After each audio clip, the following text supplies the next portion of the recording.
blogger and a spoken word artist. This is not a poem, this is a spoken word piece. It's called Flamingos. I grew up in a city that had names that were more poetic than the places. Churchgate, Chandivali. I was a daughter of two outsiders to the city, so I came with no legacy of my own. Like every suburb in Mumbai, I knew the 2-kilometer radius around my patch of land, and I knew it really well.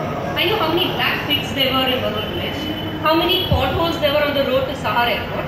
Everything else was just some other jungle.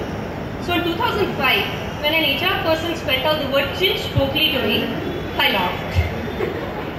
I'd heard the word before in a vlog movie called Roop Ki Rani Chodo Ka Raja, where the heroine's name was Princess Chai Mein Chini of Chinchpokli. And I'd assumed that time that such a bizarre name could only originate in somebody's imagination, right? It turns out it was a real place. In Bombay, South Bombay. Not the South Bombay of the posh girls and the Parsi accented English, but the South Bombay of the mill workers who wrote the history of the city in their yarns and their dyeing and their textiles that clothed the entire country. It was all gone by the time I went to work in Chinchpokli, lost to years of union negotiations and labour strikes. Only things that remained of them were one weed-encrusted pillar here, one broken window there. But every day that I added my life to all the lives that came before mine, the city became a little more mine. It was all changing by the time I moved in there. Mills were giving way to malls.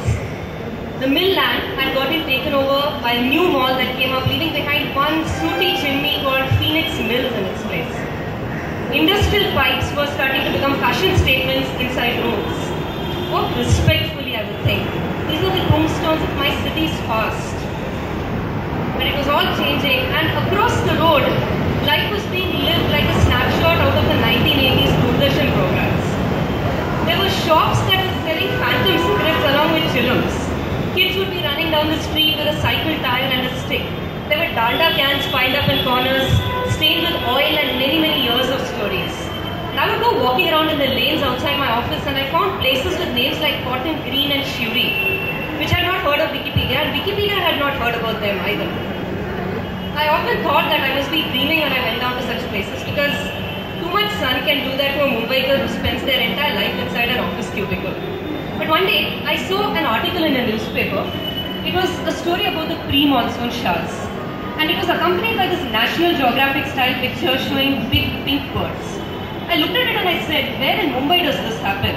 We are a city of crows with thieving intent and pigeons with stomach upsets.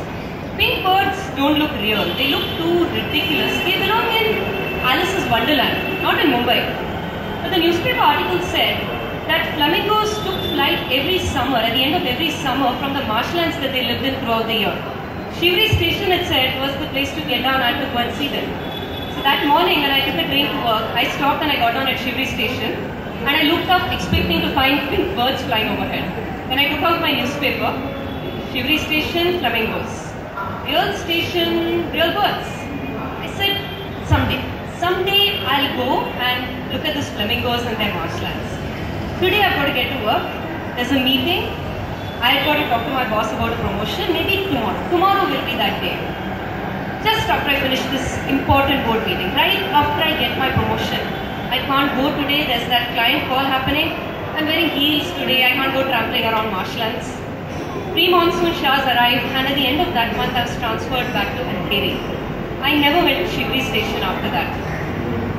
The mills have now given way to malls and a popular night spot that all of us know about, Blue Frog. Shivri station, the entire area around it is now called Upper Kolaba. I don't even know if the flamingos exist anymore, but I live and breathe in a city where people are worried about service tax and bans. And we are living our lives at the edge, waiting for one ruling from Delhi which could change our lives. We are living our lives in the same grind that the mill workers lived in all these years. And I think I know of a different city. I know a place where the children are chewing on phantom cigarettes. A place where fish is so fresh straight out of the sea that it doesn't even smell. And my city, my Spanish princess's dowry, fishing village of an island, has poetry and history. It has pink birds that take flight every summer. My city has flamingos.